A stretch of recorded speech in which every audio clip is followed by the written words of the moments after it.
2025 IPL champion யார்? சிறந்த அறிமுக வீரர் யார்? கருத்து கணிப்பின் முடிவுகள். வணக்கம் செய்தி புனல் நேயர்களே. இந்தியாவின் மிகப்பெரிய கிரிக்கெட் திருவிழாவான ஐபிஎல் தொடரானது தற்போது இறுதிக்கட்டத்தை நெருங்கியுள்ளது. மொத்தம் 10 அணிகள் பங்கேற்று கடந்த மார்ச் 22ஆம் தேதி துவங்கிய நடப்பு 18வது ஐபிஎல் கிரிக்கெட் தொடரானது எதிர்வரும் ஜூன் 3ஆம் தேதியுடன் நிறைவடையவுள்ளது. இந்த தொடரில் பிளே ஆஃப் சுற்றுக்கு Gujarat Titans, Royals Challengers Bengaluru மற்றும் பஞ்சாப் கிங்ஸ் ஆகிய அணிகள் முதல் 3 அணிகளாக தகுதி பெற்றுள்ளன. அதற்கு அடுத்து எஞ்சியுள்ள 4வது இடத்திற்கான போட்டியில் தற்போது மும்பை இந்தியன்ஸ் 4வது இடத்தை பிடித்து பிளே ஆஃப் சுற்றுக்கு செல்லும்.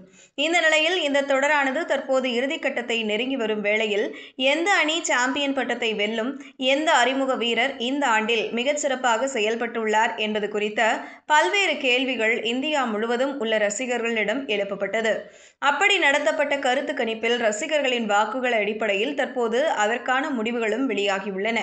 அந்த வகையில் இந்த ஆண்டு நடத்தப்பட்ட கருத்து கணிப்பில் 65% பேர் பெங்களூரு அணிதான் இந்த முறை கோப்பையை வெல்ல வேண்டும் என்று விரும்புவதாக தெரிவித்துள்ளனர். இதன் மூலம் இந்த ஆண்டு பெங்களூரு அணிதான் சாம்பியன்ஸ் என்ற கருத்துக்களை அளித்துள்ளனர்.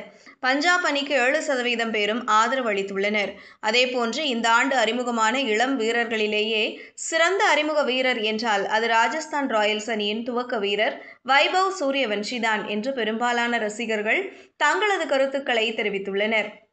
ஏனெனில் வெறும் 14 வயதே ஆன அவர் குஜராத் அணிக்கு எதிராக சதம் அடித்தது மட்டுமின்றி மேலும் 2 போட்டிகளில் அரை சதம் கடந்துள்ளார்.